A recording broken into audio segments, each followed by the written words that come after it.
Thank you very much.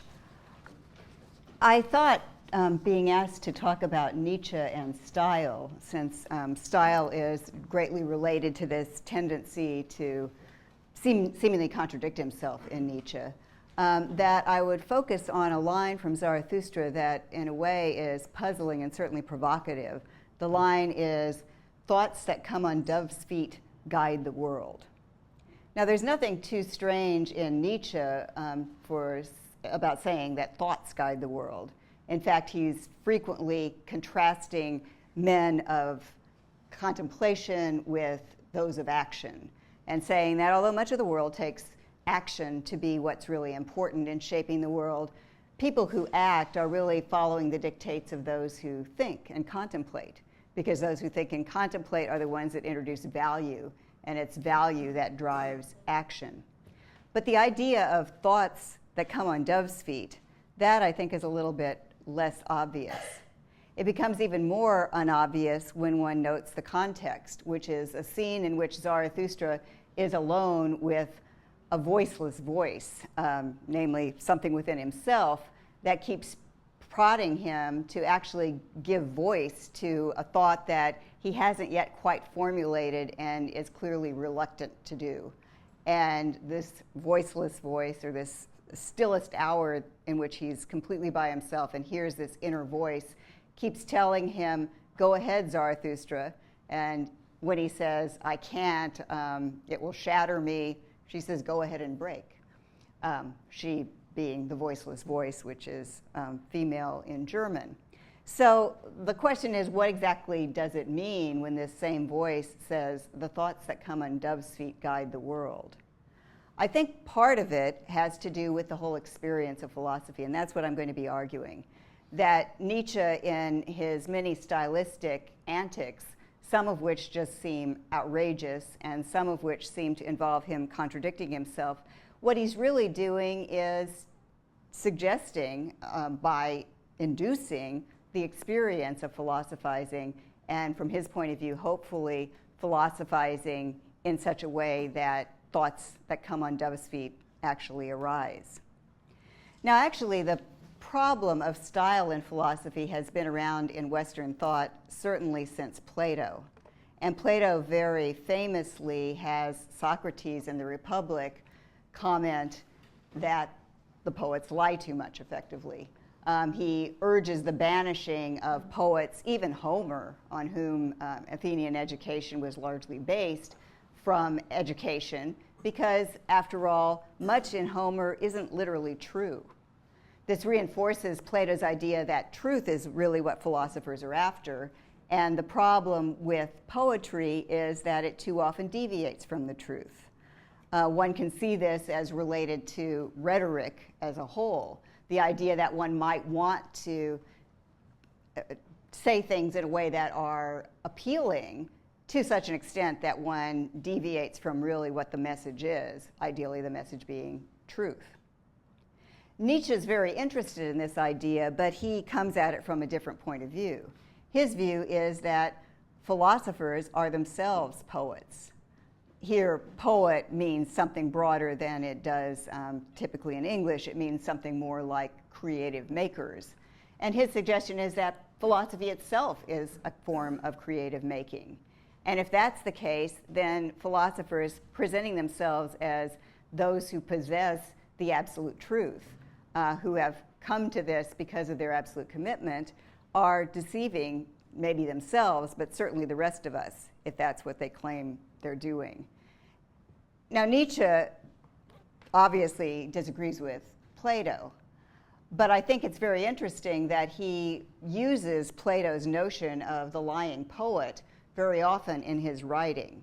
And I think this is partly to underscore the extent to which philosophers themselves, from his point of view, are liars, perhaps more liars than the rest of us, since he thinks all of us have to lie to some extent. So, for example, one place where he makes, I think, a direct allusion to Plato is in Gay Science 92, where he points out, "It is noteworthy that the great masters of prose have almost always been poets too, if not publicly, then at least secretly. Good prose is written only face to face with poetry. For it is an uninterrupted, well-mannered war with poetry. All of its attractions depend on the way in which poetry is continually avoided and contradicted. Now, I think that is, in some ways, endorsing Plato's idea that there is a sense in which what one tries to do as a prose writer, presumably one who is not engaging in fictions or creations but telling the truth on some level, is trying to dodge the tendency to swerve into something that is a little bit too charming or too elegant or too engaging, and in doing so, distorting the truth. So he thinks that's actually a sign of good prose. On the other hand, well, in some ways agreeing again with Plato that there's at least potentially a conflict, he has a character in Zarathustra called the magician there, in a certain poem, describe himself as having been mocked as not a suitor of truth, a philosopher, but instead only a fool, only poet. And Nietzsche apparently thought this important enough not simply to include it in Zarathustra, where you can say, well, it's framed in such a way that who knows what it means, but he presents this also as a poem in his own voice. So it does seem that he takes something to be serious about what Plato says. But on the other hand, also in Zarathustra, he has Zarathustra questioned by a disciple who comes up to him and says, "You've said the poets lie too much. What do you mean?" And his comment basically is, well, yes, poets do lie too much. We lie too much, conceding that he, though seemingly a philosopher, certainly a philosophical teacher, is in fact a poet. And he claims this is inevitable. We also know too little and we're bad learners, so we simply have to lie, he says. But then he adds another feature of this, which is one that I'm going to emphasize. And in effect, he says we have to lie because today isn't yesterday. This is what he says. "I am not one of those whom one may ask about their why. Is my experience but of yesterday? It was long ago that I experienced the reasons for my opinions. But what was it that Zarathustra once said to you? That the poets lie too much? But Zarathustra too is a poet. Do you now believe that he spoke the truth here? Why do you believe that?" That kind of goes back to exactly the sort of thing that Paul was mentioning in the introduction. This often seems to be exactly Nietzsche's pose. We frequently see him assert something very enthusiastically and then say something that it's very hard to square with what he just said. What I'm going to be arguing is that, from his point of view, is part of the experience of philosophy. But to continue with this theme of the lying poets, why is it that lying is part of not only what the poets do, but what philosophers do, and what makes them, therefore, poets? Nietzsche's notion of power, I think, plays an important role here. Now, he's very famous for having developed the theory of the will to power. He does this in his later works, but even before that coinage is something that he is presenting here, there, and everywhere, he's very concerned about power dynamics. In fact, he analyzes, and this is one of the ways in which he's a brilliant psychologist, he analyzes so many things that people treat as what they appear to be in terms of people's justifications and explanations of things as really collisions of different efforts to maintain or gain power within a situation.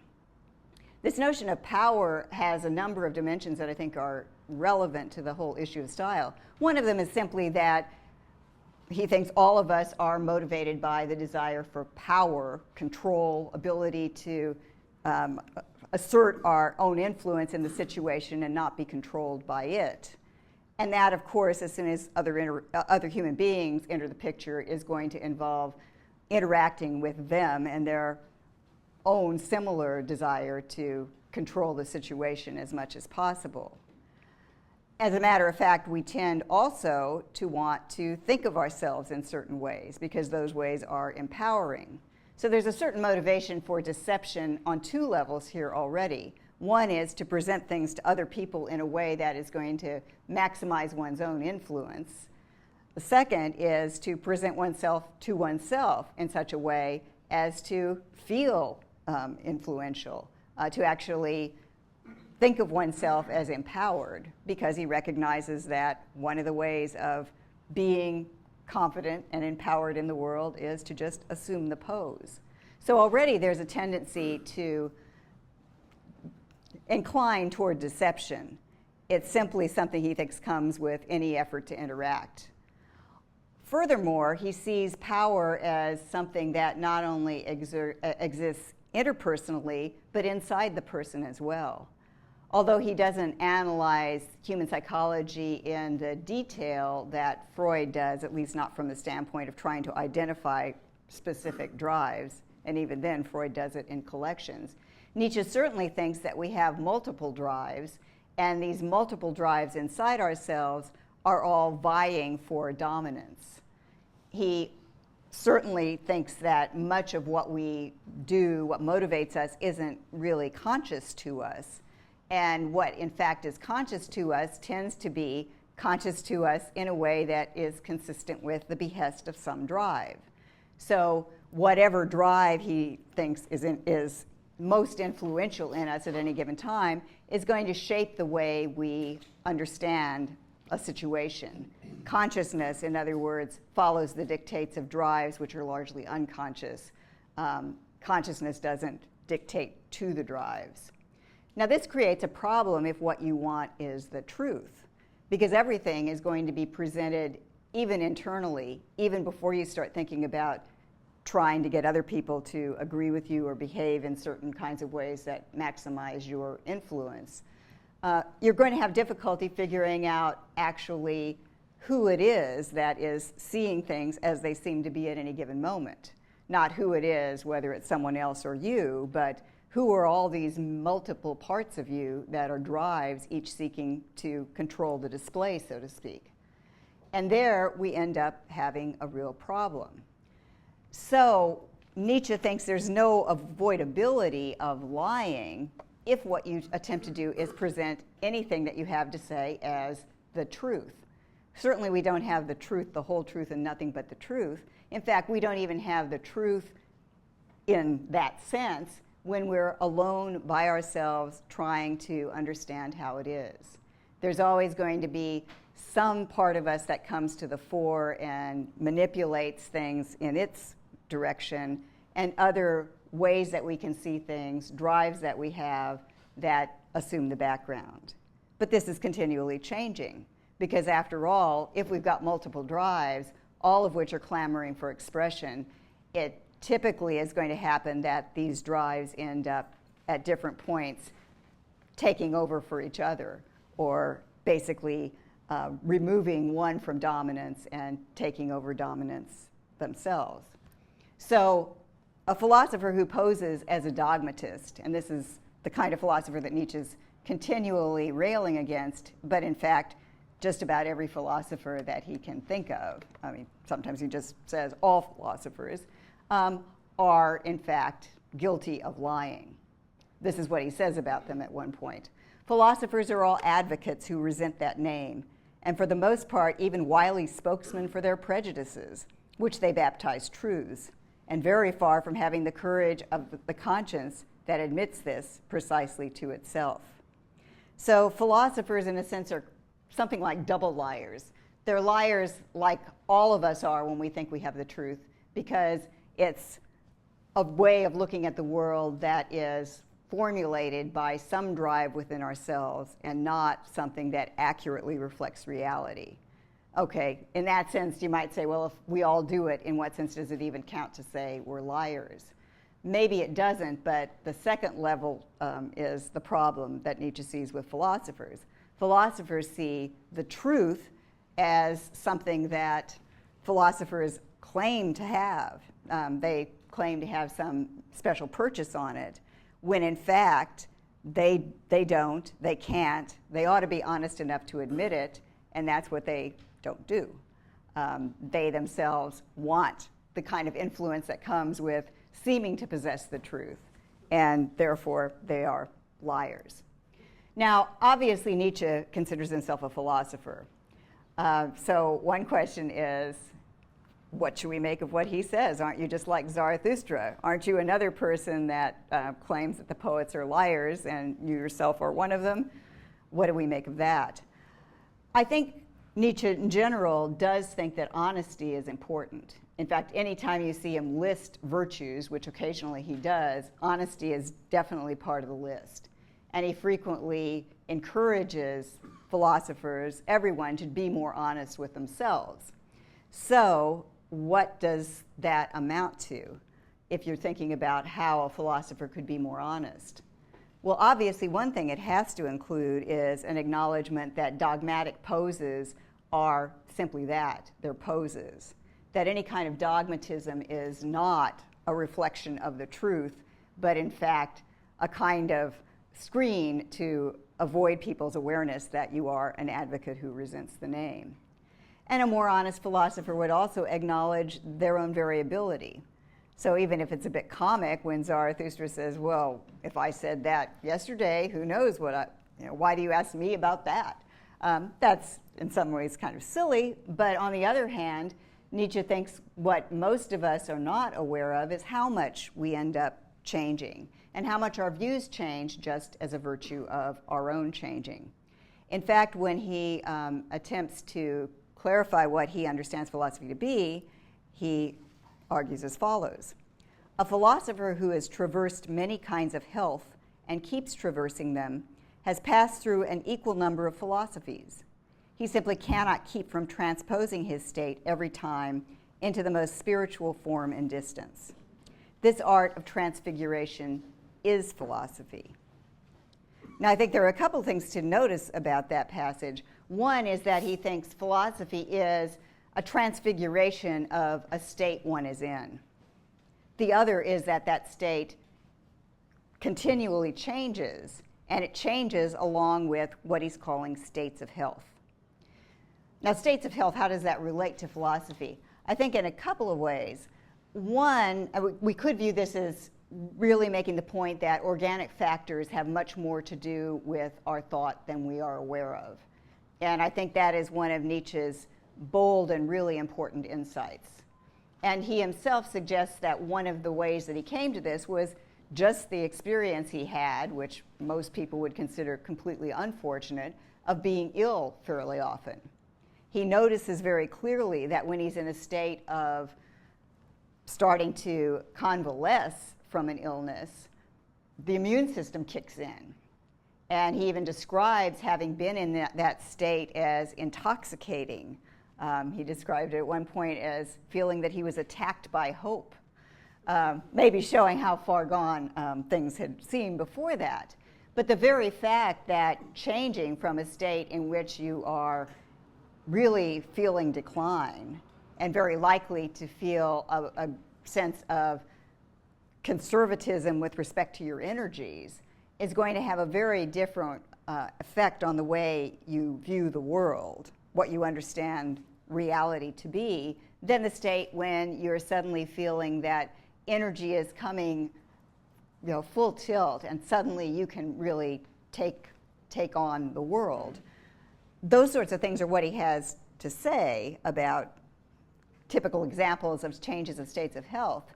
But on the other hand, given that he thinks we're always in a kind of dynamic condition with respect to the environment, changes of states of health can be a lot more subtle than that.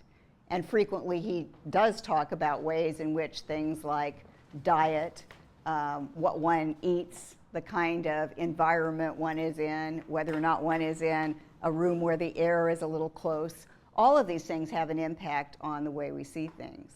So the physiological for him is something very profound and certainly something that militates toward recognizing that our way of looking at the world is going to change continually, especially if one's a philosopher. I mean, it's not going to change more if one's a philosopher, but one needs to factor that in if one is a philosopher. I think given that, it's not surprising that he finds style to be such a compelling way of reflecting that in terms of philosophy, philosophical communication. This is how he defines style. To communicate a state, an inward tension of pathos, by means of signs, including the tempo of these signs, That is the meaning of every style. Good is any style that really communicates an inward state, that makes no mistake about the signs, the tempo of the signs, the gestures. One thing I note in particular about that passage is how much musicality there seems to be in the way he thinks about style.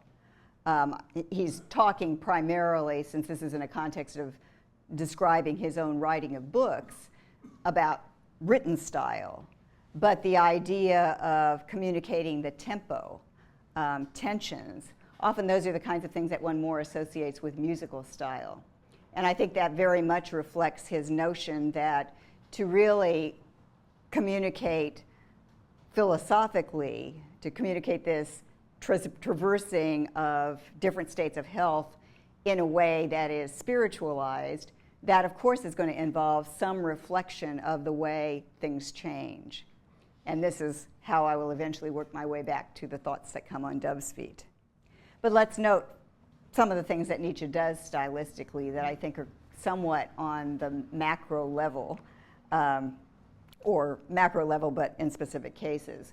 What I think he certainly tries to do is effectively display his own will to power by manipulating the reader and manipulating the reader to have certain kinds of states. So if the communication of an inward state is what style is about, his approach to style is to try to somehow get people to have certain kinds of experiences. And he does this quite willfully. One example, and this is just an example, occurs in The Gay Science, which involves a lot of discussion of the way in which one ought to treat ideas lightly. I think that would be one way of glossing it. That even though one might conclude something at a certain moment, there are other ways of looking at it. And perspectivism, the idea that having different perspectives on the world is valuable and in fact the most truthful way one can possibly reflect reality and reflect what the difference is between one person's view and another one. That's very important thematically in the book. One of the things I think he tries to do is get people to take on perspectives that they don't sometimes have. And here's an example, a kind of contentious example. Nietzsche at one point has a number of passages about women, and this has not won him friends with some people. Many of them seem a bit offensive, although I'm often surprised by that because I don't find most of these as offensive as he can be in other passages. But I think one of the things that's very interesting about some of these passages is he describes vignettes of women about whom people tend to have stereotypes. And he describes them in such a way that to make sense of the passage, you kind of have to take on board what it would be like to look at things from a woman in that stereotypical position's point of view. So here's an example. There are noble women who are afflicted with a certain poverty of the spirit, and they know no better way to express their deepest devotion than to offer their virtue and shame. They own nothing higher. Often this present is accepted without establishing as profound an obligation as the donors had assumed. A very melancholy story. Certainly it's sympathetic, and I think in our era it's maybe hard to fully grasp the extent to which a fallen woman would be a stereotype with whom few people would have a great deal of sympathy. And I'm assuming that he thinks most of his readers are heterosexual men. Much of his, at least the tone in which he refers to his brothers would give one that impression. And yet I think in order to make sense of this passage, to see what he's saying, one has to sort of take on board this different perspective of how someone in that stereotypically fallen role actually makes perfectly good sense to themselves. He's also analyzing what they do in terms of power dynamics, which fits another theme that I've been pointing to. But I think that's a very interesting strategy. To take a larger example, On the Genealogy of Morals, which is subtitled A Polemic, is a very strange book. I mean, on one level, it's obviously a polemic. It's clearly a polemic against traditional Christian slave morality, as Nietzsche understands it. And it gives many interesting accounts of how we could have gotten where we are today and why this is essentially unhealthy. But I think more subtly, in terms of the style, what Nietzsche tries to do is almost ensure that the reader is going to feel contaminated. It's not just that there's something wrong with it, but it's very hard to read this without getting into the position that Nietzsche thinks, wants to say, is the position of people in Western civilization generally. So the first essay talks about slave morality, morality that is on the defensive, that's always looking to vindicate oneself by means of making reference to other people and seeing those other people in a negative light in order to pull oneself up. He has a genealogical account of where this came from. He even thinks that initially, for people who were disempowered, looking down on those who were in a powerful position made certainly a lot of sense. It's motivated by the same thing that the people in power were motivated by, will to power. He's not trying to fault it in a moralistic sense in that sense, but he is saying that it's unhealthy and it uglifies the world and it tends to make interactions among people rather poisoned. What I think is very interesting is the way he describes it tends to put one on the defensive. So he's continually suggesting all of us are contaminated by this, and the reader naturally says, not I, but is that not so? How do you even establish in your own mind that it's not so? Probably by looking around to see how other people are doing it more than you are. In other words, you're getting into the very frame of mind that he is suggesting typifies people in our tradition because they've imbibed this kind of psychology of slave morality.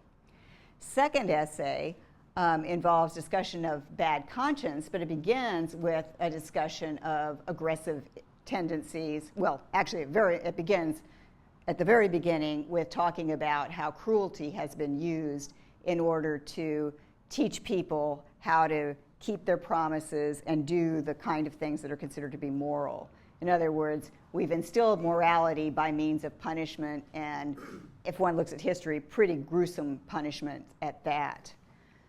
Two things I think are going on there. One, he's in a sense baiting our sadism by going on at some length and citing others going on at some length about the glories of seeing someone else suffer. So one is likely to fall into that and probably be a bit uncomfortable about that. If one doesn't fall into that, one's still likely to feel that even though one isn't a sadist oneself, one's virtue has been bought at a terrible price. So there's a kind of guilt that one might feel over that. And since the force of the whole essay is to suggest that we have this very strong, overpowering sense of guilt that, again, developed in a very natural way on a certain level, that it's not a bad thing that humanity developed the capacity for guilt, but it's gotten out of hand, in some sense you might say, is too quick a gloss on it, but what's going on. The fact that we're very likely to feel guilt one way or another, again, puts us in exactly the position that Nietzsche wants us, which is to recognize, indeed, I do feel bad conscience. Third essay is an essay in which he talks about the ascetic ideal, the ideal of trying to do without, go without, basically the ideal of looking to another world because one is sinful in this. Most of what he has to say there is an indictment of priests as a classification for those who lead the religious institutions, as those who have given people a way of explaining why it is that they feel or that they feel that something is wrong and someone needs to be blamed. Essentially, Nietzsche says the explanation for ascetic ideals, at least historically as it's played out, is that people suffer, they need to figure out who's to blame for that, and the priest says, you are. And this is the way that the whole doctrine of sinfulness and suffering for sin plays out, and it makes sense. And so people buy and accept that, even though the medicine Nietzsche thinks is very harsh medicine indeed. Now, Nietzsche's expecting his readers, if they've gotten to this point, are not people that are particularly inclined to accept the medicine of the ascetic priests. So as soon as you say, well, I don't believe that, I'm a person who believes in science, the kind of truths that we get empirically, he immediately points out that the psychology is much the same. As soon as what you start doing is looking at how it is that we go about finding the truth, what do? We start sacrificing. We sacrifice what we want to think in favor of what is true. In other words, he thinks the whole psychology that drives those who pursue knowledge is really not different in type than the psychology that drives the people that he thinks are looking to somehow make sense of their situation as sufferers by accepting the medication offered by the ascetic priest. Once again, I think he's gotten us exactly where he wants us, which is to feel like, oh, we're in exactly the trap that you are describing. Of course, he says it's a polemic. Now, one gets to the end of the book, and I think a very reasonable question is, well, what's the upshot of all of this? Now we've seen at least Nietzsche's account of how these various kinds of moral phenomena have developed. We probably by this point feel ourselves implicated in at least some of them. Where do we go from here? And just to make sure that we squirm a little bit longer, Nietzsche has a preface to the book that begins making fun of people of knowledge who want one thing more than anything else, to take something else home, to have a little nugget, an upshot. He doesn't give us one. He lets us just stew in our own juices and points out, I mean, this final line is, we would rather will nothingness than not will. Leaves it very much open to us. I think this leaving it open to us is actually a good way to segue into what I think he does stylistically that is more subtle, even though I think this is pretty subtle. And this is something I think that is endemic to the way he writes. He's consistently trying to disturb what seems to be the flow of the argument that he seems to be making. And this, I think, drives many people crazy, especially if they want a philosopher to present us with a consistent case that hangs together. He will present an image that really seems very compelling and then pull a few planks out from under it. I mean, that's something he does seemingly without compunction.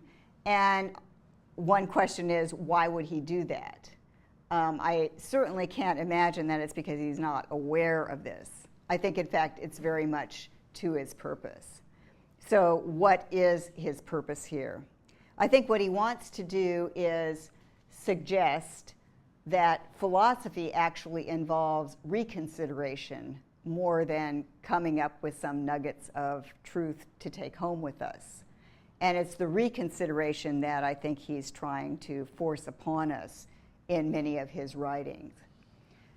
Certainly, he thinks that the self-deception that I mentioned before that comes with an effort to think philosophically is very difficult to avoid entirely.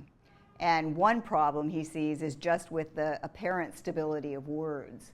As soon as you try to formulate something, which certainly as a philosopher one tries to do, I mean, even if you're the honest philosopher he looks for, you're still going to try to formulate an insight in words. Well, that in itself is a bit of a problem because words tend to encapsulate in a way that is not going to reflect this ongoing changeability or alteration of the way the world appears, and appearance is actually what we're left with in Nietzsche's view. The way the world appears, how to sum up what one sees the big picture to be at any given point is never going to be something that is as clear, definite, and perpetual as our words will often tend to suggest. So he makes the comment that I think maybe sums up some of this: whoever thinks in words thinks as an orator and not as a thinker. Now, what I find especially compelling about that passage is he's not talking only about someone who's thinking in words with the idea of communicating to others, though certainly that's the case. He's suggesting already when you think in words, you've already assumed the position of someone who's selling the case. You might be selling the case to yourself, but you've formulated it. And as soon as those formulas click in, you've got a bit of a problem. In fact, in Zarathustra, he has a couple of very amusing vignettes. Well, one could see them as amusing.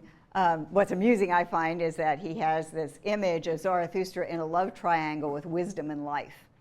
And Zarathustra carries on about how he loves his wisdom, and wisdom is so beautiful, and so on. And life listens to this and says, who are you talking about?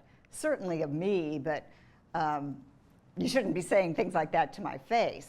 In other words, I think what the suggestion here is, Zarathustra says, no, I was talking about my wisdom, but is it my fault that I get the two confused? They look so much alike. I think he's saying, well, my wisdom, that's the formulations. It's how I try to love life. I'm a thinker, after all. I'm one of these contemplative types. I try to use words and capture, but I try to capture what can't be captured. And frequently in Nietzsche's writings, he talks about having tried to get these wicked insights he had, or these bold ideas, into words, and they look so pale by comparison. That sort of thing, I think he thinks is inevitable.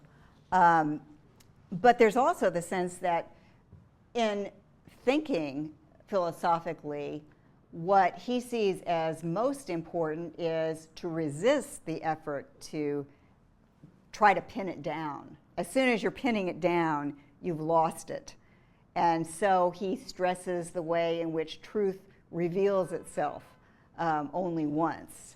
He talks about truth being veiled, and the veil, if it's removed at all, is removed it's removed briefly, not something that you can just look at and refer to again over and over.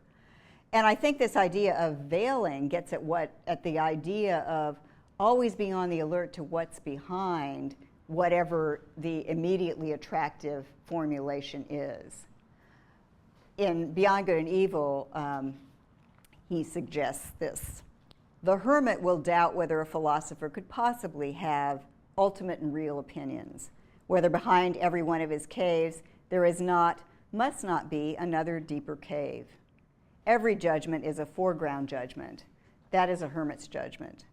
Every philosophy also conceals a philosophy. Every opinion is also a hideout, every word also a mask. Now, actually, he's assumed a mask himself there because he's talking in the words of a hermit, who presumably isn't talking to anybody besides himself, and Nietzsche is actually writing this to us.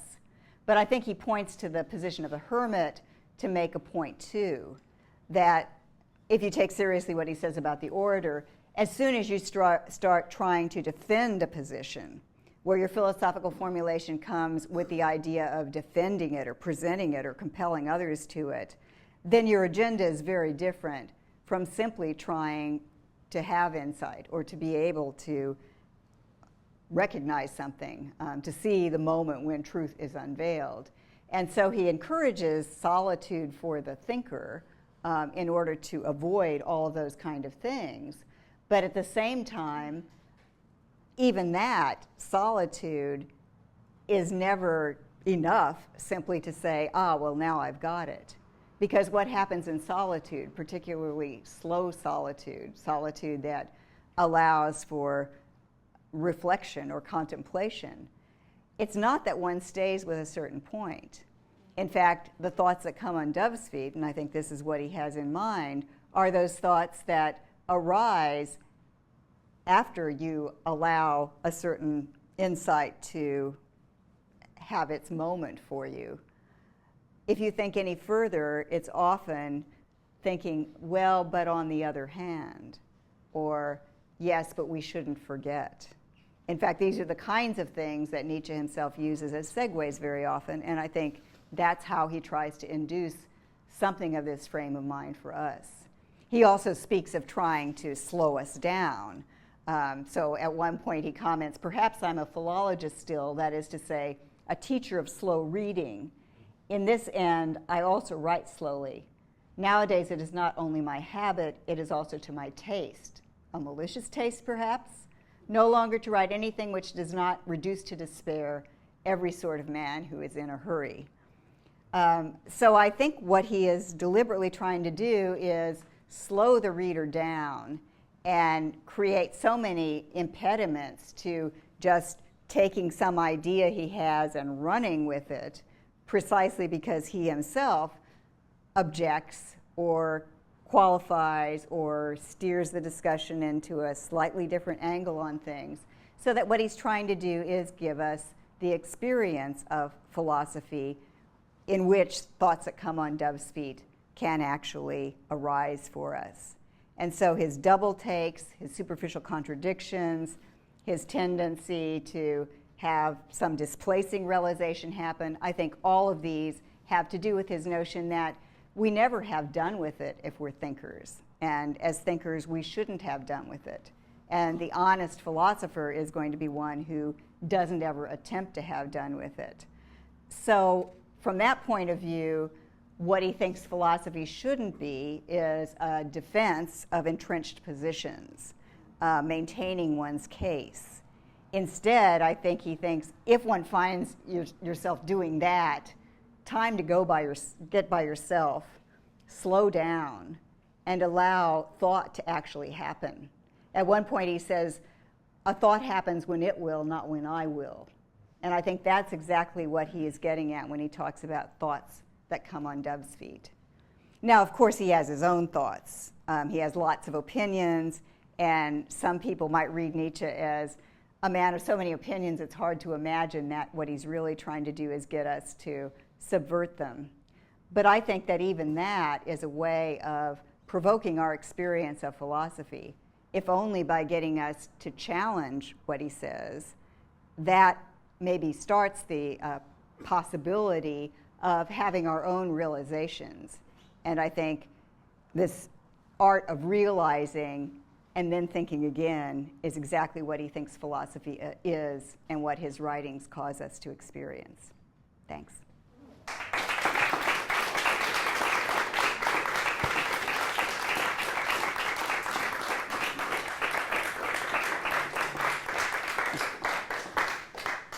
Thank you very much. I hope Welcome. you're free to take some. Oh, absolutely. Just one quick clarification. Thank you for the glorious talk. Thank you. The metaphor of dove's feet Mm-hmm. is just struck me as you were talking about Nietzsche's attempt to slow the reader down. He means the feet, not the wings. He means slowly. But there's something paradoxical in saying on a dove's feet rather than, say, a turtle's feet or a turtle's back. Right? Yeah. I don't think I fully understand the metaphor. Oh, I think the idea is it's something that just kind of, I think he's thinking of a dove like dropping from the sky, but very quietly. It just, suddenly it appears. The dove has arrived, but we have to be very calm in order to allow. Of the landing. Yes, because it comes on dove's feet. Almost like the Holy Spirit, if you will, like the Holy Ghost. Yeah. Well, he's happy with Christian images. I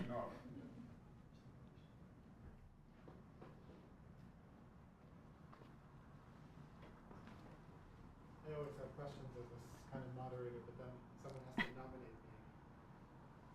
Okay. I wonder what you think about the sort of master figure of the lie and the liar. Mm. And I noticed that Nietzsche, he likes it for the provocative reasons that you incredibly convincingly portrayed in your talk, that it brings us away from the truth.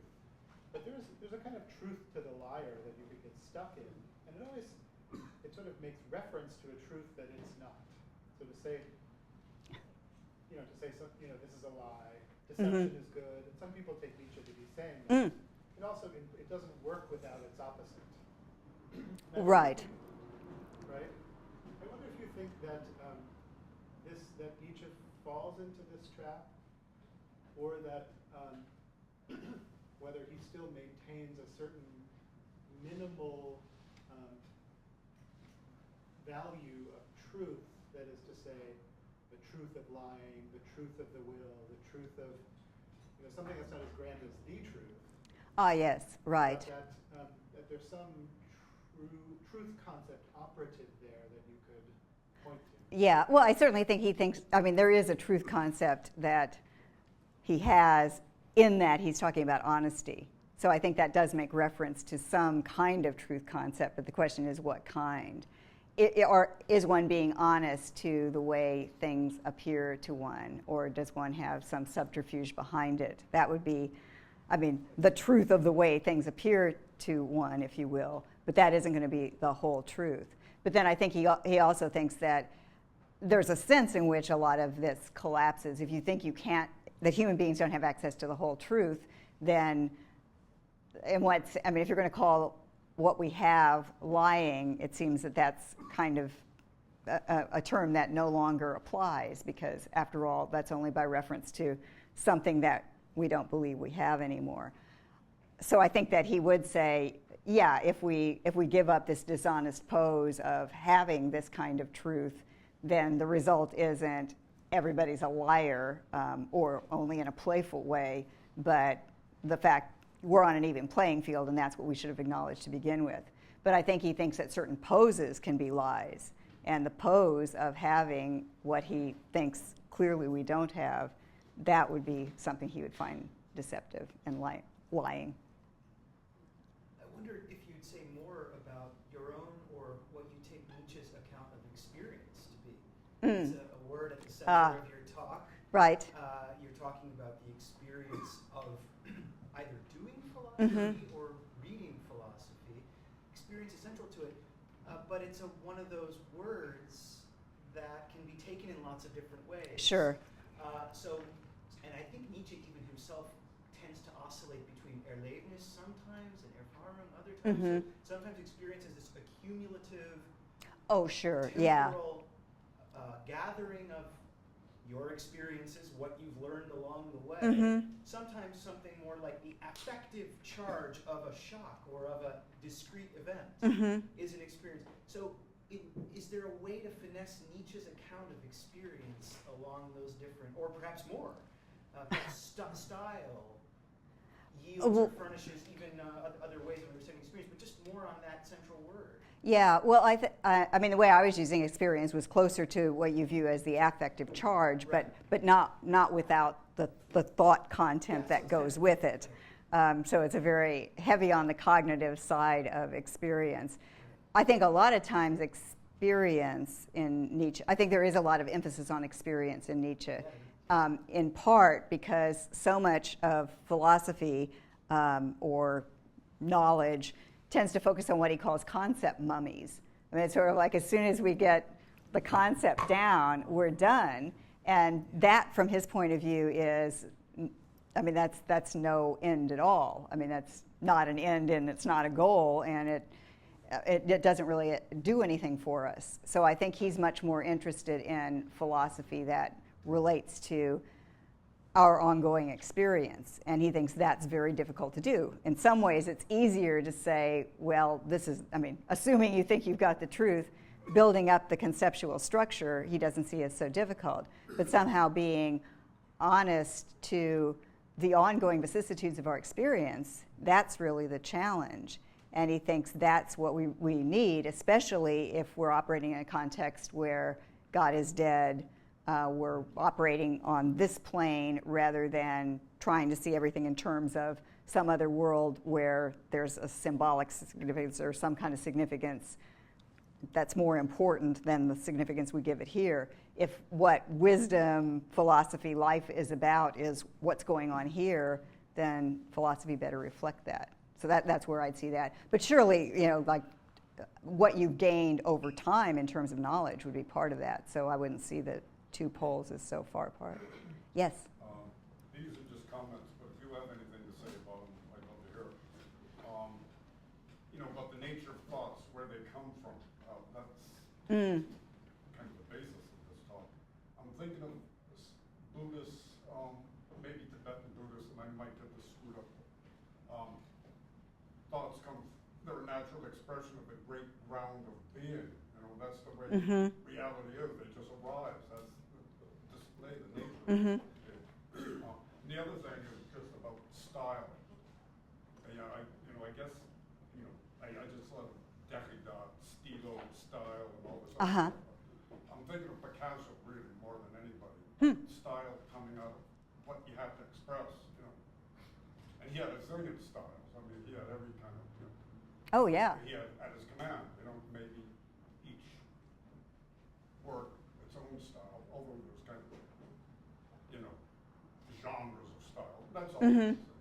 Well, yeah, I think on the latter point, I mean, it may be true that there are a lot of styles that Picasso had command of, but still, looking at Picasso's, there's something distinctively Picasso about them. And so I think, it depends on how fine-tuned you want to call the style. And Nietzsche himself is very interested in the possibility of giving style to our character, which I think he sees as an ongoing process that would involve reflecting changes, but still really pulling all of the elements of our person and our biography together in some way, I think is part of what he has in mind. And I think that his notion of a thought coming when it will, not when I will, is not unlike the Buddhist notion you're talking about at all. I suspect he would talk about unconscious, to read him back through Freud, probably Freud's notion of unconscious drives, since Nietzsche says we have lots of drives, many of which are unconscious, is maybe the way he would go with that. I don't know that he would see them as coming from elsewhere. But then I don't know where the Tibetan Buddhists think the thoughts come from either. I don't know where elsewhere would be anyway. Yes, exactly. Yeah, right. Yes? I wanted to know what you thought about his cultivation of the aphorism. And Oh. maybe the fleetingness of the image of the thoughts that come on Duck's Wing. And I was thinking about that because he titles that book Thought for Free Spirits. And is maybe the cultivation of an aphorism a sort of more free philosophy that allows for the thoughts to come as they will, do you think? Exactly, yeah. In fact, I'd intended to mention the aphorism as among the kinds of stylistic devices that he inclines toward, and I think one of the reasons is because, as soon as you read one of his aphorisms, especially if it's a particularly pithy one like out of life's school of war, what does not kill me makes me stronger, people may think they know what that means, but if you start thinking about it, especially with the preface, it seems that there are a lot of things that might mean. And I think that launching this whole project of thinking about things in this general direction and enriching our thought by having more thoughts about it is what he's onto. And precisely by producing an aphorism which doesn't spell it out at all, that leaves open lots of different ways of doing that. Yes. Oh, sorry. So he espouses a sort of anti-dogmatic, sort of anti-systematic way of doing philosophy that does justice, perhaps, to what you could call the mutability of truth.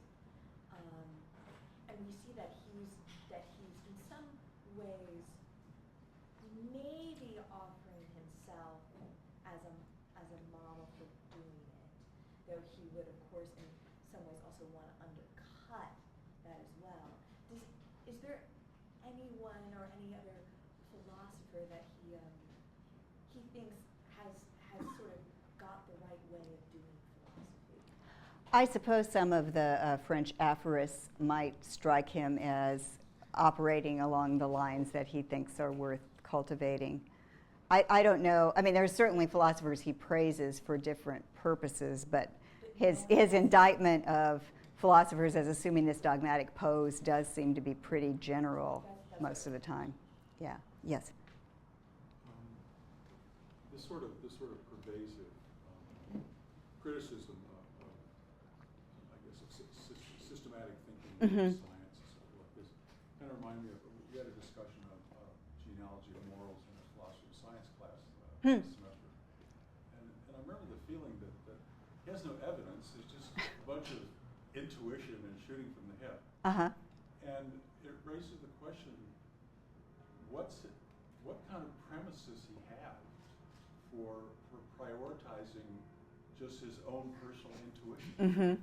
Yeah, I think that's a great question. And actually, I think in some ways, the very fact that I think he doesn't have any kind of real justification for saying, well, this is how it went, as opposed to that. And he almost insists that he can't have that because, after all, the way things are used now doesn't mean that's how they started out being used. And they might be useful now, even though they had a very different use at some other time.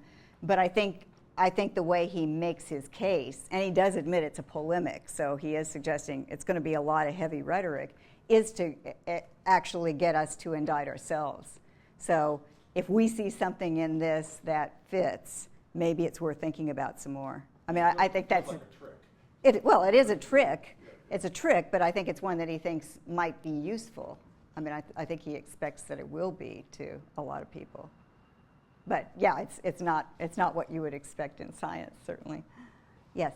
Yeah, what you were saying suggested that his value may be less in, the earnestly held beliefs that he states than it is as a sort of provocation, which I guess is similar to a trick, but it's much more of a kind of negative conception of what he wrote. That you spoke in our seminar earlier today. Mm-hmm.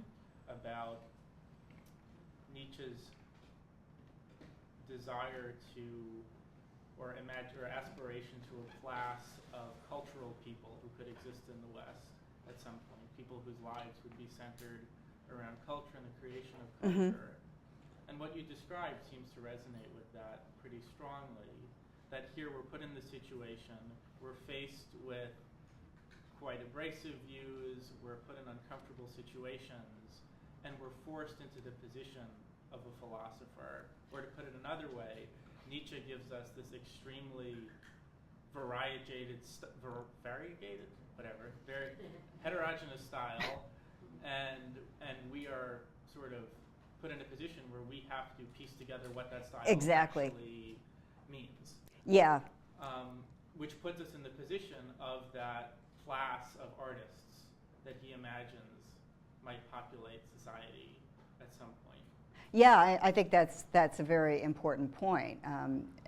I think that he does very much leave it to the reader to decide what of this is important and in what order. I mean, he goes on and on about rank ordering of things, and sometimes he's talking about some people having a higher perspective than other people, and he's quite happy to talk about people in that light. But he also talks about rank ordering of laughter. Maybe that's another vision of people with different perspectives. I think the idea, though, of figuring out what's important is something that he doesn't see it as his place necessarily to insist upon. I mean, not that he doesn't have his own views that he makes, in some cases, abundantly clear. But he has a very interesting line in Zarathustra, just in the middle of a description of something going on. He says, and as Zarathustra's proverb has it, one thing is more important than another. Well, yes, but which? What is it? And that's what I think he has to offer. You figure it out.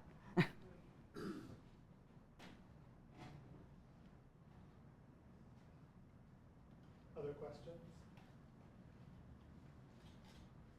I'll try one.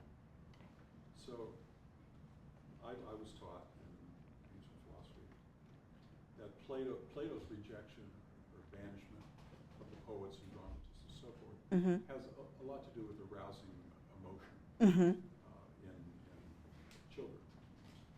And I get how that can connect with Nietzsche's criticism of motivation and how motivation affects arguments. But behind that, I was given to understand, and I'm not an expert in this, that is a metaphysical monism in Plato. And is that on Nietzsche's radar explicitly? Oh, certainly. I mean, Plato is.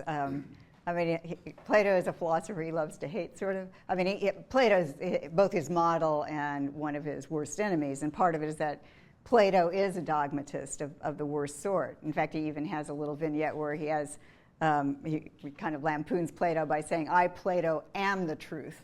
The suggestion being that, of course, Plato has this very amazing vision that everyone would like to follow if you are entranced by what Plato has to offer. So yeah, I think that is what he has in mind oftentimes when he's making an allusion to Plato. But besides the emotion, I think there's also the sense in which he thinks that there's just out and out presentation of things that are untrue in any of the poets. And that just reinforces the tendency of people to rely on things that they don't know themselves, but they just, I mean, it's the worst case scenario of people simply accepting things because they're told it. And poets say things in such a nice way that people especially want to repeat it. Plato himself would have the tendency, certainly Aristotle does it, and Nietzsche himself too, for that matter. But with Plato, it's very important that we distinguish between what's appealing and sounds good and has come to us from someone else offering an authoritative sounding opinion and something that we actually know. So I think that Nietzsche's trying to play with that a bit too.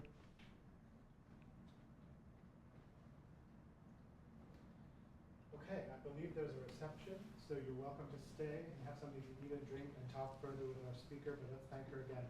Thank you.